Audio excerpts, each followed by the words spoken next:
In today's video, I'm going to teach you how to send big files with Outlook.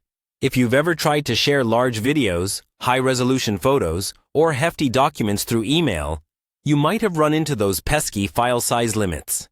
Most email services, including Outlook, won't let you attach files over a certain size, usually around 20 or 25 megabytes. But that doesn't mean you're out of options. Let's walk through exactly how you can get those big files to your recipient quickly and easily. First things first, go ahead and log into your Outlook account as you normally would. Once you're there, click on New Message or New Email to start composing your email. You might try to attach your big file right away, but Outlook will probably tell you it's too large. Here's where a helpful trick comes in. When Outlook detects an attachment that's over the allowed size, it will actually recommend that you use cloud storage, specifically OneDrive, which is integrated right into Office and Outlook.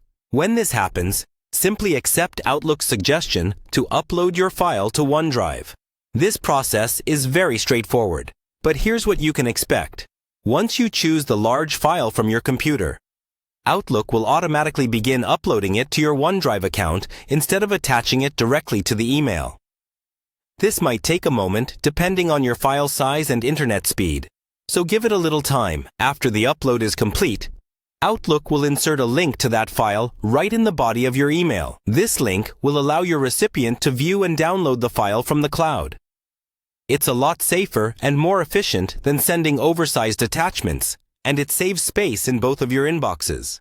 You also retain the option to set permissions. For example, you can choose whether your recipient can only view the file or if they're allowed to edit and reshare. Just look for the sharing options while you're still composing your message. These settings are usually right next to the OneDrive link.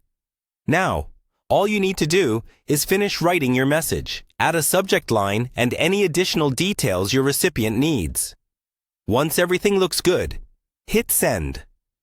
The recipient will receive your email with a link to download the large file quickly and securely. And that's all there is to it. As a quick tip, if your file is extremely large, hundreds of megabytes or even gigabytes, you might want to double-check your OneDrive storage limits beforehand. Free accounts come with a storage cap, so keep that in mind if you're sending especially big files on a regular basis. And that's how you can send big files using Outlook. It's simple, efficient, and keeps your emails running smoothly without bouncing back due to size restrictions. Thanks for watching, and I hope this helps you share your important files without a hitch.